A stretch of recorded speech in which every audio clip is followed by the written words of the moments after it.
അതെ, ഇന്നൊരു simple snack റെസിപ്പിയാണേ. പണ്ട് സ്കൂൾ വിട്ട് വീട്ടിൽ വരുമ്പം എന്റെ അമ്മൂമ്മ മിക്കപ്പോഴും ഉണ്ടാക്കി വെക്കുന്ന ഒരു നാടൻ സ്നാക്ക് ആണ് ഇത്. മലയാളികൾക്ക് എല്ലാവർക്കും അറിയാവുന്ന ഒരു റെസിപ്പി ആയിരിക്കും. എന്നാലും ഞാൻ ഉണ്ടാക്കുന്ന കാണിച്ചു തരാം കേട്ടോ.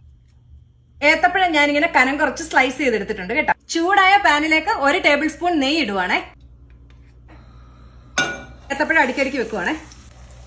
ഒരു സൈഡ് ചെറുതായിട്ട് മൂത്ത് തുടങ്ങിയിട്ടുണ്ട്. അപ്പൊ നമുക്ക് ഇനി തിരിച്ചിടാം. മറ്റേ സൈഡ് ഇതുപോലെ ഒന്ന് ബ്രൗൺ ആക്കി എടുക്കാമേ.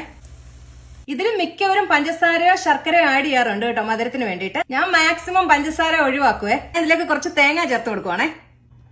കുറച്ച് മുറിച്ചു വെച്ച കാഷ്യൂ ഇതിലേക്ക് ചേർക്കുക, ഒരു ക്രഞ്ചിനെസിന് വേണ്ടി.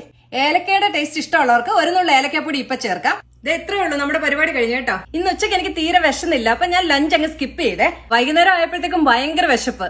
അപ്പൊ എനിക്ക് ഒരുപാട് വിശക്കുമ്പോ ഇങ്ങനെ പണ്ടത്തെ ഇങ്ങനത്തെ ഡിഷുകളൊക്കെ ഓർമ്മ വരും കേട്ടോ. അങ്ങനെ ഉണ്ടാക്കിയതായത്. എല്ലാം കൂടെ ചേർത്ത് വേണം കഴിക്കാൻ. നല്ല മധുരമുള്ള ഏത്തപ്പഴമാണ് കേട്ടോ.